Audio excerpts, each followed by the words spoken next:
for Bibia da from Kama, watch Ravia, I rested the Tossum, you know, so what the best. So, and you may, Yakasi, and near a tree, the can whenever anyone, the Comobiana, the one step, ever dying at you for Bibia Boqua, how we are in your Maya once of any trim. Appear down Rock FM Takradi.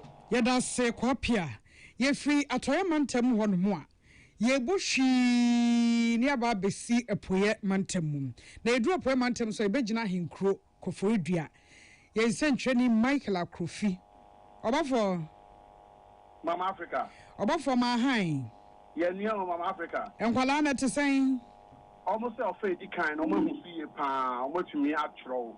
Na oba e piemantem ha nyina adesua for motron so hwe e wa ha empem adunum enso ahanum adunum enkono 57,559 na emuma eye 200 omotro ewo 211 centers emuma eye 28,781 na mema enso ye 28,778 eti ase difference a woman no shada endorse bia wo ma ne mema entem enti afi de e ma wo mu pa na wabra ye ne Dr. Ivy Asantwa owuso ye kwanchefo da homesia no wa pie mantem a edi kita ho no o chese be bia ka enko ne ade wa farm place ne a kire nyina no oh anopa be no so na nkata ne nyina dudu be bia se dudu ma mo fa no kwan be mu a mutumi etro so gani no how bia answer ni ho after you and mom war how to my thought I will be fed young person with disability we at the swamp for no omu ye cheche emo pepe e ma me no ka say die boni bia e ni wono mom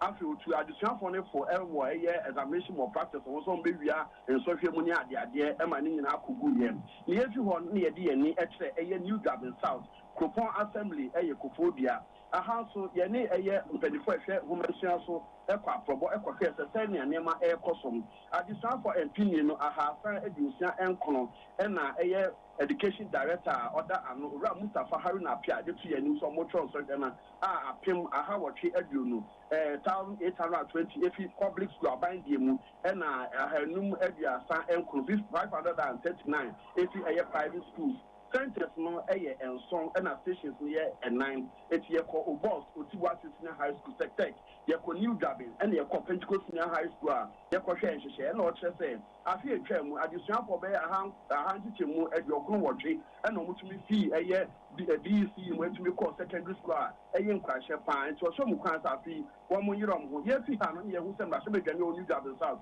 ora Michael Shibet so na mu a o hye adesuafo no enkura na nneɛma kakra wo so de ma adesuafo no watumi de amatu ba pie man san kroma bibia eye bɔkɔ ɛwɔ ha mo fa no etron so de no ama ne bɔ no asi mo obofo Michael Acrofi de enie on na baby a yesi kro no ye kwa atoe mantemu enti ye free takrade eni etwa mu abesi Kofodua ye free Kofodua busuafo ye kogoso goso ewo hafo region Atiawin Muhammad ena wo Atiawin yetie wo Mama Africa medase wo hafo mantemu BEC in sofeno henne mafra dodo a mo timi register nipa 12,479 Mema womu aya 6,347 ena emma no so aya 6,132 centers no aya 50 sanso ena schools ni na ya kabomu a aya 465 aban school a ewomu aya 372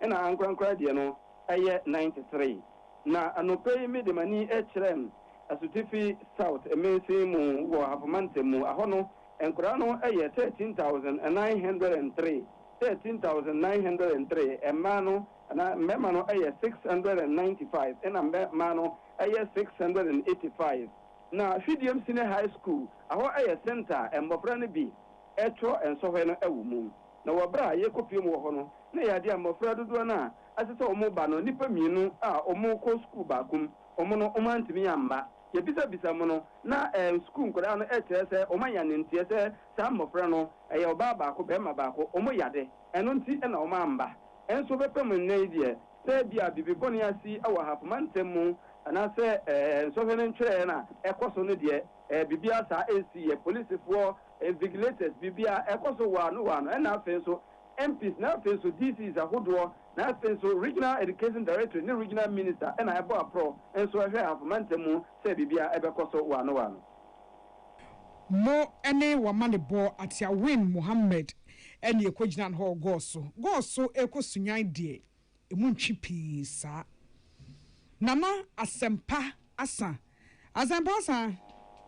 nana ya kunadu asempa wo de aka bia ebeka ne fikyire ho ene bo apro no ene mamu tesɛn Madam Mama Africa ene bono regional director of education Ura Gibra entry aba pro ewo mantami mu na nkafe mu na ode tu menim se oba mantami mu a yewo a school for mako empim adunu enum 25,000 students ama candidate and then they omo twa so no ewo mantami mu na esan se ye miaye me enti no yewo miaye mako duwotwe enwotwe ebro kana se 88 centers ena wobo no mantami mu ha ya enne enkuda no etwe ensohwe no afei achechefo ye behwe ensohwe no so nipa ahenwotwe aduwotwe mienu 882 invigilators ena behwe ensohwe no so enne ena afei supervisors so mako aduwotwe enwotwe 88 supervisors enti echefe center baako bia ebenya supervisor baako na afei ya sanso acheche invigilators no aguso so mako ahemwatwe aduasam yensa 833 schools ena etwe ensohwe no ewo bono mantami mu na nana ya aba mantami mu ha sei ya afi ye ma no a etwe ensohwe no emma ya ewo mu nipa empindum yino ahenso adunum 12,750 ena afi ememu a ya ewo mu empindum yino ahelu adunum 12,250 na Bono Regional Director of Education kyerɛ sɛ asɛm baako ɔde to invigilators yɛnim ɛne supervisors yɛnim wɔ mantami mu ɛfa nsɔhwɛ ho korɔ no ne apɔ ɛsiane sɛ manta no ɛgye dimbɔne ɔsɛ saa nhyehyɛ wei nti afe baako etwa mu GS nhyehyɛ ɔmo de gu akora mu sɛ ɔmo ne awofoɔ nhyia ɔmo ne akyerɛkyerɛfoɔ nhyia ɔmo ne asukuufoɔ nhyia no yɛayɛ mako mmienu ɛwɔ mantami mu na ano ya wode ye ena di katoɔ no eba so enti wo sere akyerɛkyerɛfoɔ ne invigilators sɛ mɛmo bia amfa ne ho nje koro no esan sɛ GS ebe nhyehyɛ aba sɛ wo yɛ kyerɛkyerɛni wo yɛ invigilator wo yɛ supervisor na sɛ yɛ kyewo sɛ wo boa mankora na ba pa de di kan de betimi aban ebegye sika afiri wo nkyɛn anaasɛ yɛbɛfan no deɛ ɛtɔ so mmienu ne sɛ woanhwe yɛ adwuma no a woyɛ sɛ kyerɛkyerɛni no yɛbɛgye wɔbɔde nkrataa afiri wo nsɛm enti wei ne kɔkɔbɔ a regional director wɔbono mantami mu ɛde ato dwa ɛno akyiri no ya yɛsan so toa so kɔ aprɔbɔ wɔ sukuu bɛyɛ sɛ mmienu anaa mmiɛnsa mu baabi te sɛ Great Mamesh JHS ɛhɔ no asukuufoɔ mako ahanu aduokono ɛnan ɛna ɛtwerɛ nsɔhwɛ no mmɛma a ɛyɛ ɔha ɛne aduonum ɛnwɔtwe ɛna mmaa ɛyɛ ɔha ɛne aduasa ɛnan nkwadaa mmienu ama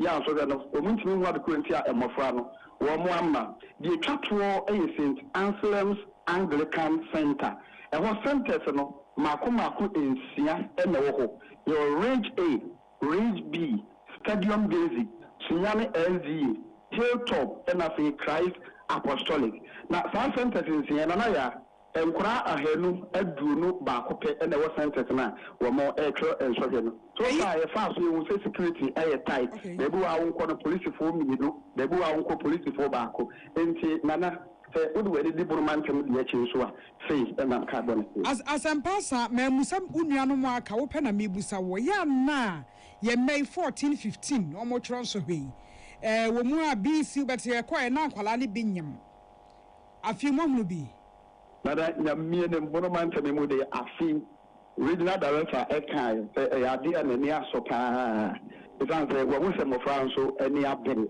na baabi baako mmienu a yɛfaayɛ absenteeism baabi yɛnya baako ɛna baabi nso yɛnya mmienu enti bi ne supervisors no ɛkasa bisa wɔn so wɔn nim adekoro nti ankɔraa n'ama ɛna wɔn kyerɛ sɛ baabi a baako ama no headmaster no folo akora na di akyiraa ɛna kɔsi tuo sei but one hunu bibi e wo ma ekyerɛ bi a akora no ɔyɛ ɔba na wafa afura na se bibi sa ba na wama ase da bi mienu no de baby I'm not crying me no absenteeism no supervisor says unim adgressor and cranama. This is so far blue region I need some pass pregnancy the nana yamia from kakra Moni amade bo for ye free sunyane ewo bunu mantemu no ye ko western north na western north ne so ye nkogina kotia ye ko sashi bekwai kwame konto boaten kwame mahan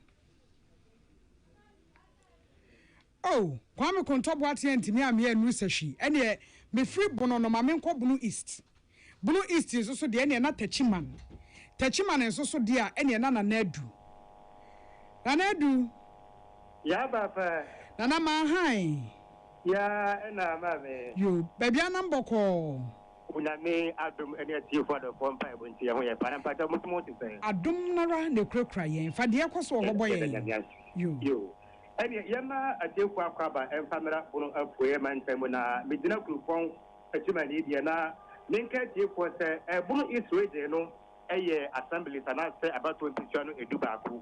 Techima North and South, Abbey and Granza North and South, Kentampa North and South, Yawatebu, I maintain through East and West, and I send East and West. Now, Okan in Abumwa, and Kadanabe said 20,897, and I air yes, the Ubumwa, a man air 10,140, a man air 10,749, and a one air 10,149. That's a man also has a man. 725 public and private senior junior high schools are one more try our centers and Baku Ediwati, ATL, Bonnie Mantabimu. Now, Tachima and our four Poimu and Medina, Nekasa and a pay. You bought a pro, you only say, and Kadani Bear 5,132 years, so Gumuam. A manum a year 20, a man year 2,765. And then one is 2,367. One free schools back 143. Yeah, 80. A year they watch a public schools and I say 63. And also a year private schools. One more throw our centers back a doing here a was a human high. Yeah, we have a human senior high school and a prayer for you know, corner centers no Lugonawa and Panadol 3 bar. There was schools back 23.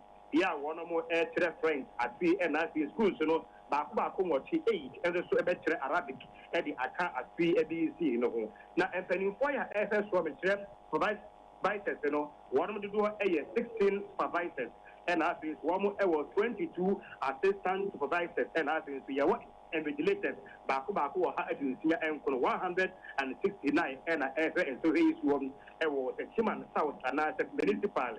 Kumpuni emansinimum. And I say, Mantam Nankasaswa form, Era Unyan for Heneba, Francis Wusu Enti, Edimu Emayabo, a project say, Regional Education Director, Reverend Father Kinsley, Jamana Asanti, as also Eka, and I think the Chiman Mayon, Unyan for Kwaku, a gay mensa, and I, on also mention young Matia form, Reverend Isaac, among Kwamina Kahoya.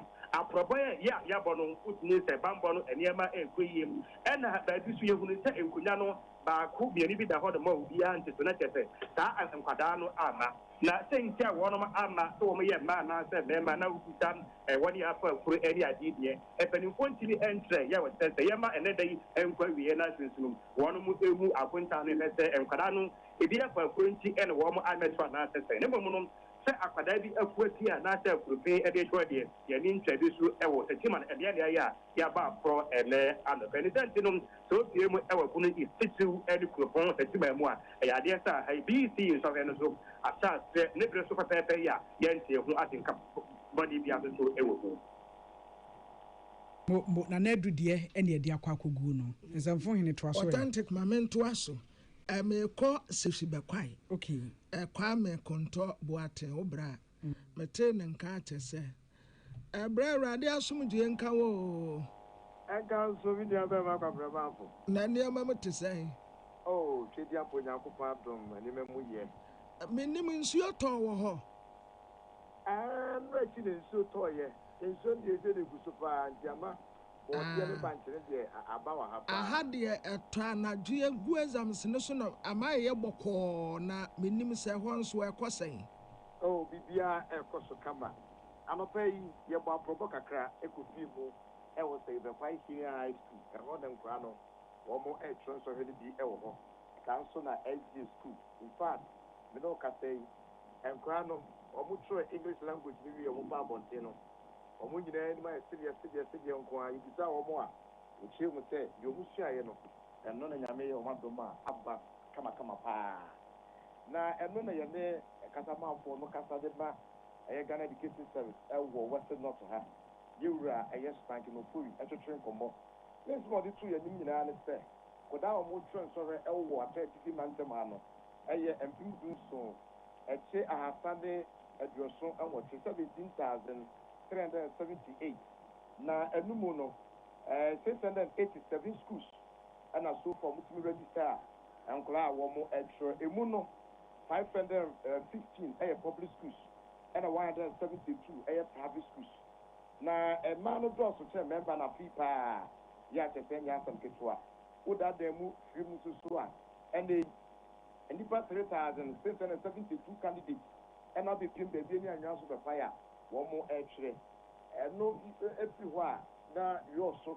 municipality wɔn nso ɛna ɛtɔ so mmienu with 3,464 me ne okasa deɛ nsɔhwɛ no first paper no wɔn wie yɛhwɛ second paper no sɛ wɔn bɛhyɛ asɛ ntu bɛpie mu ɛwɔ Western North region a biribiara ɛnkɔ so kamakama bibi bɔne biara ɛnsi yɛ.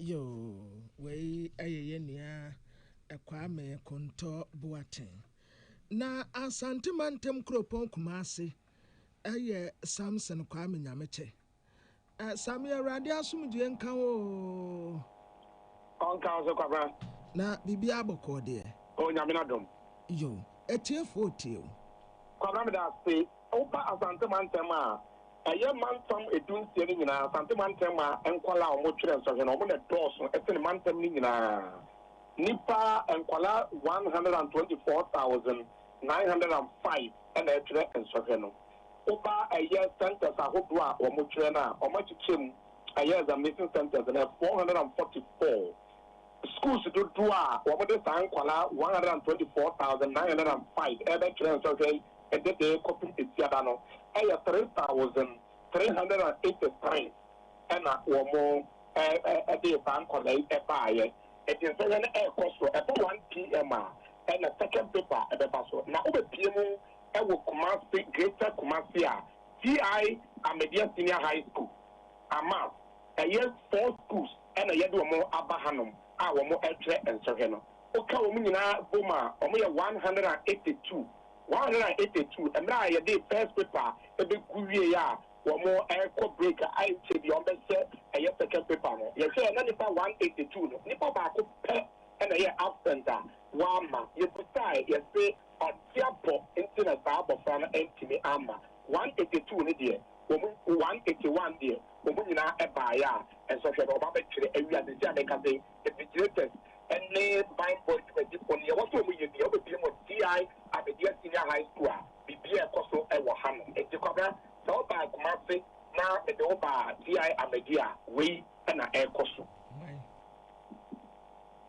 Yɛte sɛ wɔkasa yi ɛyɛ yɛnua Samson Kwame Nyameche na yɛkɔ Otobrosie Kojoboadu ɔno nso ɛwɔ Kumase ne fa baabi Otobrosie wowɔ ahemfa pɔte na ɛhɔ deɛ nso wokɔ sɛn Kwamafo Sabre mi wo Kumasi Anglican Senior High School Supercars ewo Amekum na oba ha onopano so mo sha ase 9:30 bibi e koso kama wo Kumasi Anglican Senior High School no school a dodo a etro wa ha e 14 schools enam senti centers ni mi no mo center A center B na center A no nipa 197 osuafo 197 and etro center A and at center B no 213 and etro nti anopa no mo start English no ebo 11:30 and no mo tro paper ni wie nti ye hwe ni se 12:30 mo de RME no ebe to aso amai na we pie mo ha na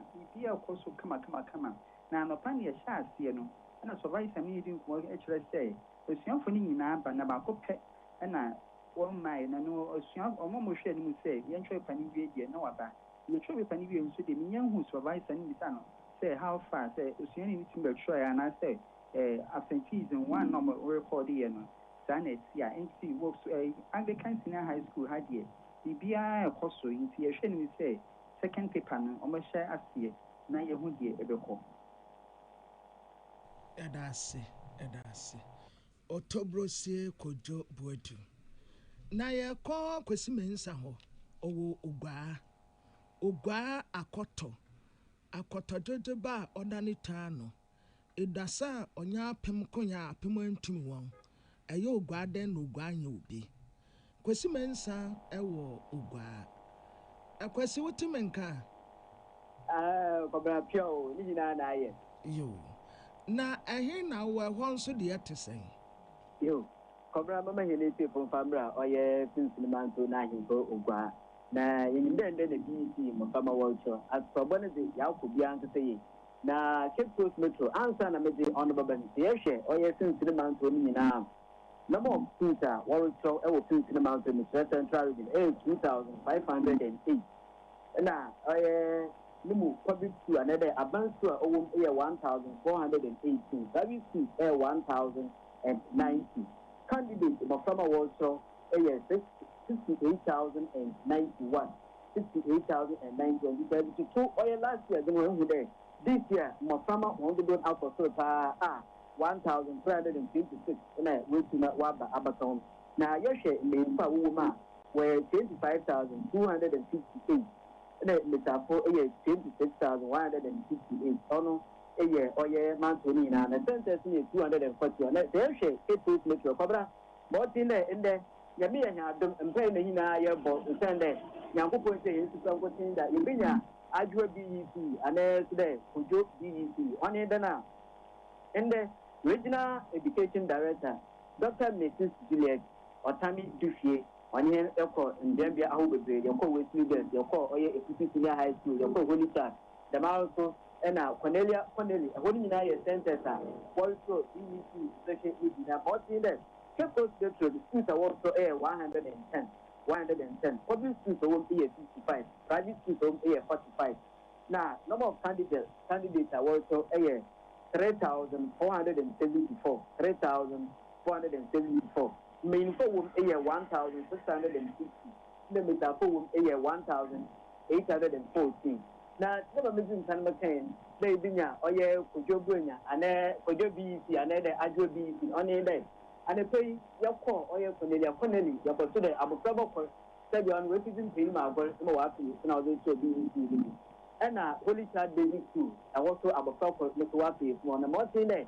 Bra mo famo ya ho bote a wo bokota to wa kwa akoto so je pena amofraba o ti de mi a wa pe funi awo kan na ho be yen de order no ko oye hospital no ti na o ti na okoko wo ndin be ye kete di amofraba o ti de me da no ende paper ne de nyaza obutu na wa so na bra yenye Dr. Mrs. Juliet o ta mi ti yenye kata no kende o amofraba ase bi nti wa pe ye funi na o se ho fani de say, whoa, now who wants to you know what we're putting that 1,000 now one more show on interest. Example, fun in there, Bitiaba, now all control social, ultimate, I work on to the me. Okay, education, wire, and the mouse on you, why you can above the washer, and the more or the wood, no other boy above trouble or to the me, you two know two of the abundant. And the BEC, Cape Coast Metro. And playing the airport, the young couple on camera, and it about what's the me, on turn out to turn out to give that. And that day, you daisy, the Binya, oh yeah, I do DEC, and I don't put you DEC. We see, and that's oh, I heard the saying news. I heard the Oko and Puano, ne, I heard the and said that news, Ukra, mammy. But many just say, in all this in woman a quackotro. I woman idea. And the answer that ye Bibia may say, dear, say when I'm a friend. Minimum one of one sem. Pa woman. And yet, one would say, and me, I would do one in Nimdia from a whole Nimdia Casancasa, ewo from ewo, and Yama be one. It's when or was sent a war Akan.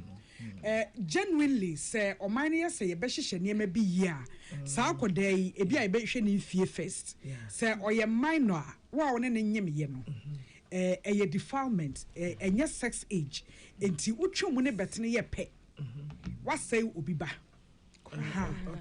but ebi nso so a na abɛhwɛ na ne age no watra 16 authentic te sɛ deɛ wɔnka no radio yi sɛ ɛyɛ East Legon anaasɛ cantonment a ɛyɛ news but abrodu nkwa anaasɛ mmɔwerɛ anaa wo na ne twaa no ɛnyɛ news kwabna obi foforɔ wɔ line so sɛ wokɔ mmea bi te sɛ mmɔwerɛ ɛne saa mmea no a ayɛ o mɛba wɔno 13 years wɔ a wo mmiɛnsa obi 14 years wɔ a wo na yɛwie PR na yɛbɛba hɔ nti wode yɛ nkɔmmra ma menkɔ ayi wɔ abusuafoɔ yɛne head of public relations Emma Ghana Education Service Daniel Fenyi yɛwura awurade asomdue nka wo yo bibia bɔkɔɔ deɛ hello ɔbɛni wotumi nka yes metal nka yo voice ni wo phone power but yo weda ya ba wo nkyɛn ya bɔkɔɔ ɛmɔfrɛ nso hwɛ ya wo mu kyerɛ yi ɛmodumani adi akyire kakra ɛkɔsɛn yo mamenda se na nti a itiefo ne ahwɛfo nyinaa in fact we are following very keenly both the minister and director general, Minister for Education, and director general of the Ghana Education Service, Western North, some direct engagement and observations, and sending back to together with invigilators and supervisors in not only them, several officers of the service, and so with different parts, in set times, we put ourselves into different groups and go to different parts, and just to observe, monitor, receive first-hand information and data on how the examination aircore generally. I feel so. In fact, last weekend, last Saturday, we, based on observation, I make year or last year examination, said a lot of people wanted to take part in reporting examination more practices via air, but they didn't have the avenue between one report because of that. And the phone numbers to get various platforms, official platforms of the service are in conform. So a lot of reports. In fact, Saturday they contact you too. That CCI, we have received more than 300 information anonymously about certain places, certain schools, certain centers, certain supervisors and invigilators are a person who indulge one way, be more that I indulge one in examination more practice and in Jama, I am very strongly placed at those centers. And like I say, apart from that, generally, we have about 2,303 examination centers across the country. Like I say, generally, the examination has been peaceful. We share down recorded any serious events here, everybody who as management and as everybody district and regional directorate new the brace as the events have been under control generally in Kolano so more again we believe says and you do or die affair. You don't go in with the mentality saying you find the other fast should be out the person. No, we don't do that because you do or die. We believe that the average score, an average result. Now, with your own diligence, your own efforts and hard work, what's the essence? With the dubious means, being excellent result and great. Aside that, and also, result, I did a placement into the various senior high schools and our orientation is that senior high school no a fundamental right of the child. My and Shada by way say ye result giddy and sana ye place you. Once you write and any fair result be a would go in the day you will get a senior high school to go. You do or die at all, and we continue to encourage in Kolano. All the questions are coming from their curriculum and the syllabus always for the past 9 years from class 1 and J3. Nothing strange will really happen. And invigilators and also you go so a year more in kind so for the hard work that they have put into this exercise. A few ones now want to say what the one more practices, we discourage that strongly. Now, this year, what is unfortunate for them is that officers been AFI Accra and now AFI headquarters Aba. The Kaiser last year when we were going around do how they do center, and normally I hinted that I said Penefubishi Accra Baonobia to turn my year so that you don't meet them impromptu. Fortunately for such few teachers, and I want to say we're engaging more practice. And now contact and various avenues are there to your own colleague are on the year invigilation. And I say, Ubikura all remove the idea exam center on all could be Ubikura, all more practice, maybe over to a video, over to take your picture, over to watch reading, over to watch your school meeting, not the assembly quietly, anonymously. Now you take you out. So you can even be doing whatever you want to be doing, but by the time you realize on Friday or by next week, we are inviting you to headquarters to come and respond. We don't our pictures, now videos in our cry. Yeah, body actually will say this is the information we receive. And generally, I am quite peaceful, but we will continue to advise that you're maintaining the sanity we have observed today. You're maintaining the sanity throughout the period that you're being used.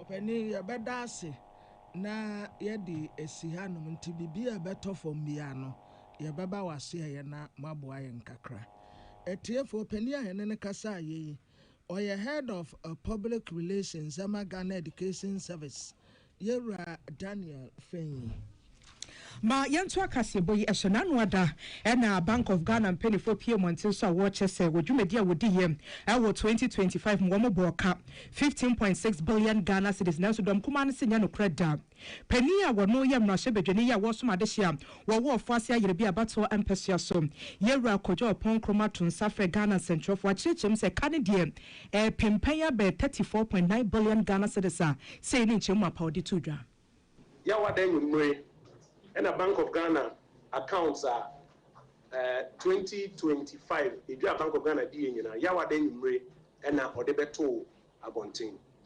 Now, some of the bebano Bank of Ghana the accounts or the command NDC political party. So, Monomonia press conference no more announce the accounts. Sadia we been see that. Fiti Ghana independence, we been see that. So I said, Mrada Coin Bank of Ghana accounts if I will publish it. Accounts near ready. I am a finance minister within 3 months. Now finance minister I can't to so the about parliament. Where do you mind any sir? Omiye no the command NDC party. It is a more NDC communicators. Any MPs need in a bit now have a press conference about now say Bank of Ghana accounts. I didn't see that. Then on a year board you are governor. Any board no any buying kokose. Politics now say so the Bank of Ghana no. A bit to me. I'm a bank and Ankasa ego. Tiesra Omanyado. Omuni politics in Bank of Ghana Jumano. No professionals never on. Any Jumano. Moboka, Mofa account in Better Bontain, Namuka, Nina Yehim. Then yes, say the Bank of Ghana Yom, you may be another than crack and ma politicians, so on a press conference and be announcing. Now your account ni more and some so penny a person mama so. Says Sikano to say Ashima can't bear 4 billion above them. Say accounts ni more. Almost the same so money as 22 billion. And a Juma Russia so money no almost 16 billion yeah. One kind here who say sa 22 billion no more can.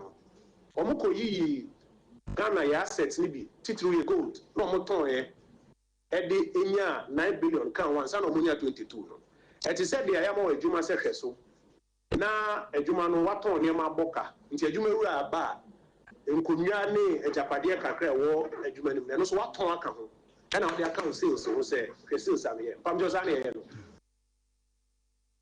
Amrasha bedwani ya wo soma de hye wo afase ayere bi abato mpesua so wepo mantem yewra kojo opon kroma ne nsem enono na sansem wenti ye kwa ma no so ne finance professor wo chadie ewe University of Ghana Legon Professor Godfred Bopin akwakodi enkomo Prof nyamia sum dwen kan wawie nyamia sum dwen kan won so me ma wa ha ene ye tiefo nyina yo yada se pasa ya to nsafre waje yes we de Bank of Ghana penifon krata wade apie montene so fan wodwumedi a wodi na afibie mu ene nhyehyɛ na afika wo mbo we de meto mebuko mechi kakra kɔhwɛ 2022 ka wo mbo ye 60.9 billion Ghana cedis 2023 10.5 billion Ghana cedis 2024 9.48 billion Ghana cedis and afi so afia etwemu kɔ nanwada ya watch us 15.6 billion Ghana cedis and to say afi be say 9 na wo mo boka na maybe say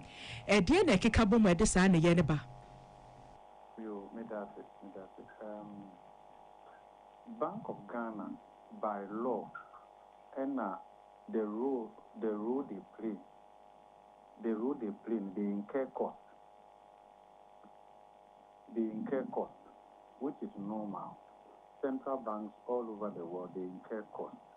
Normally, the magnitude of the cost arising from more policy or more implemented aggressive nature, and only mama raising some concern whether the cost is appropriate and all of that. Vis-a-vis the desired outcome or more pressure or more achieve.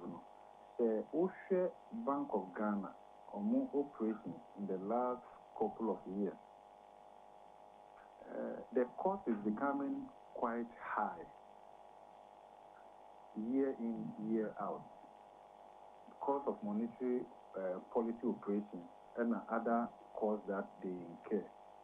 So what that tells us is that we are increasingly burdening the central bank to shoulder the cost of macroeconomic stability that as a young year, it will be beyond what Bank of Ghana will be able to contain going forward, and whether Bank of Ghana is preserving scope to be able to respond to future crises in the way they've done in the time past.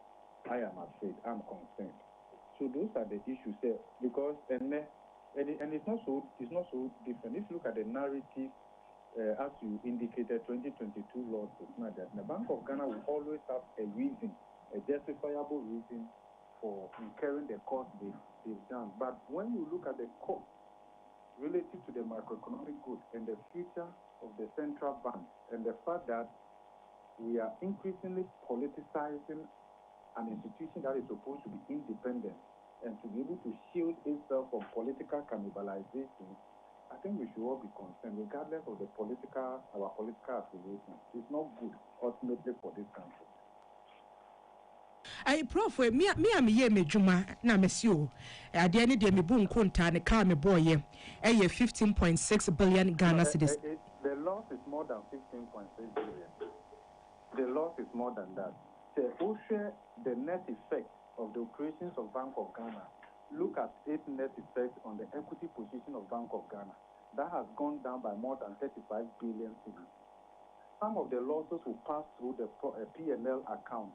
Other losses will pass through other comprehensive income. But look at the net open position of the equity of Bank of Ghana. It has worsened by more than 35 billion. Me crade nia o manfo bisa ne se Bank of Ghana penifo se yaboka ya na ewo nsunsuanso bone bi ewo yesikasem so ana. Yes. The Ghana Bank of Ghana bona yewoka. You are the taxpayer. We have to recapitalize Bank of Ghana. In fact, there's a memorandum of understanding between Ministry of Finance and Bank of Ghana to recapitalize Bank of Ghana. Where would the Ministry of Finance get the money from? Would they go and print it? It's going to be taxpayers' money. So it cannot just be said, these are losses.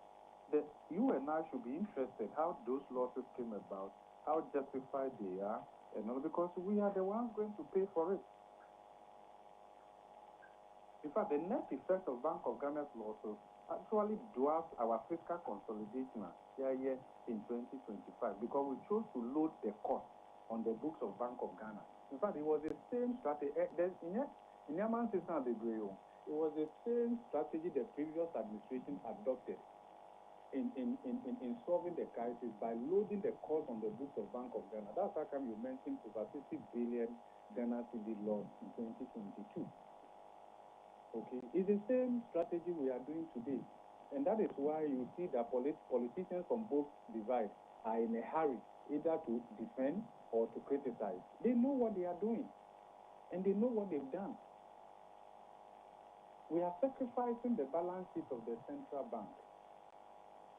Okay, in a way that really, my other concern is that we should be building and repairing the balance sheet of the Bank of Ghana by now, or reducing the losses, because we are preparing to exit an IMF-supported program.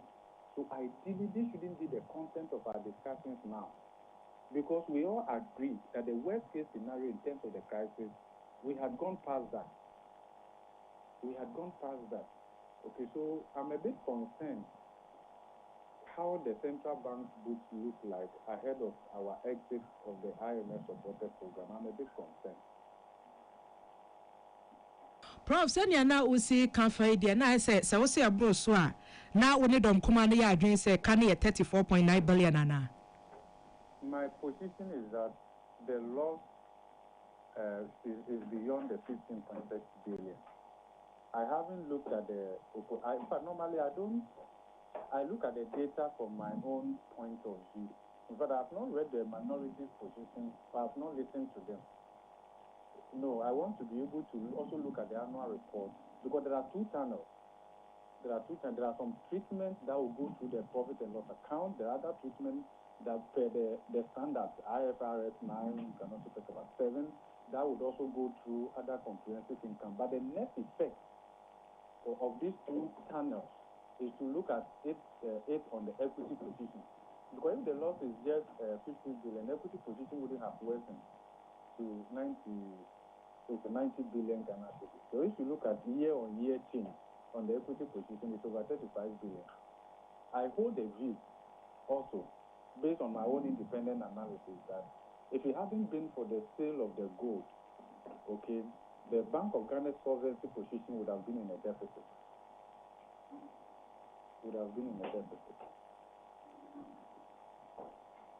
Ye koye nim no edie na wo se Ghana ban eye na ebua ye sanse wo se kan ye nyina ye ka.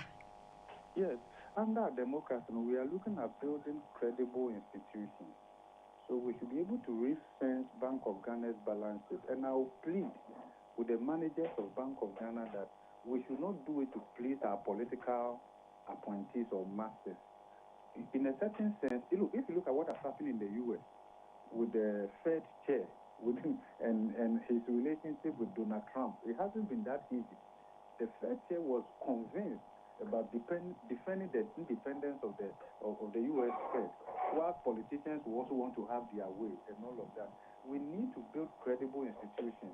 So if we are unable to do that, you realize that we are likely to run policy credibility or policy deficit as soon as we exit IMF program, because we have not been able to generate that ourselves.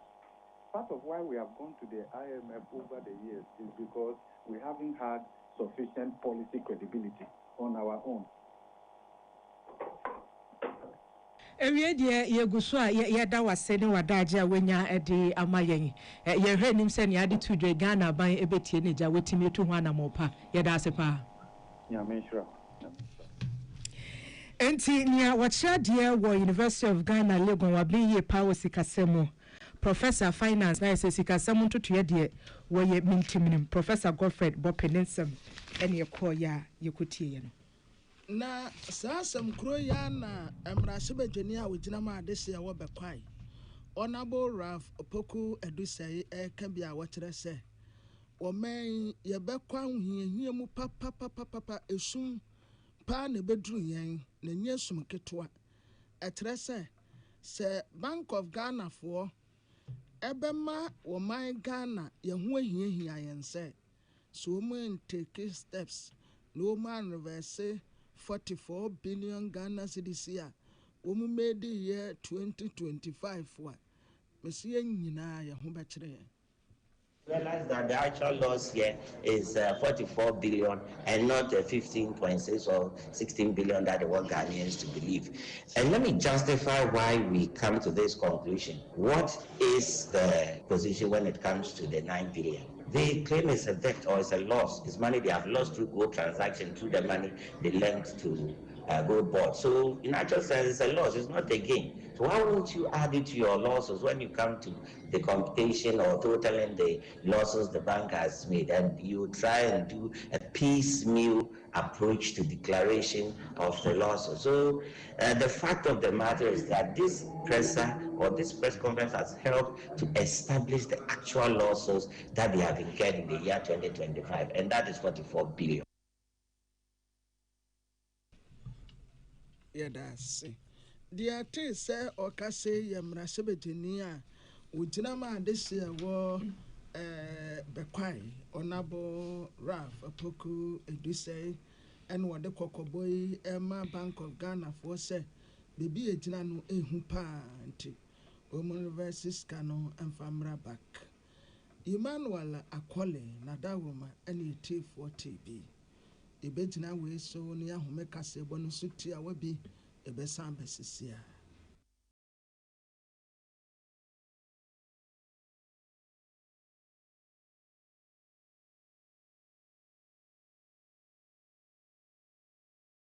So wakoma ho hyehyew ana ebo periperi de broni kan hardware no a ede na se woye na se woyam so atim so wo be pack na farmer Martin's liver salt akira kwan entem ahwie nsu agu glass mo ate Martin's liver salt no ba kwa no na wo de agum wo be hu se ehuru wa glass ni mu na wanom. Martin's liver salt ye won orange flavor ana ba ko so ye plain wonu mu a ho beto na mum edi na anu na ho nto wo a ko hu doctor.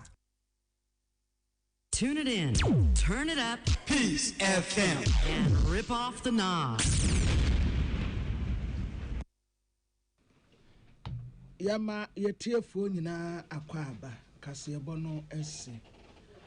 Oyene wa kasebo ahe. Amansan tiame kwabena mafo ena. Mama ya kunedu ya dia seda ema MTN baby anam organa bi MTN o homo mrane no everywhere you go MTN say you call eSIM eti simless no one so be call my MTN app ne so na we prompt chi ubenya simless no so akwa o number no a ubetimi ide uye bia o how bia ne achiri MTN we there for you everywhere you go.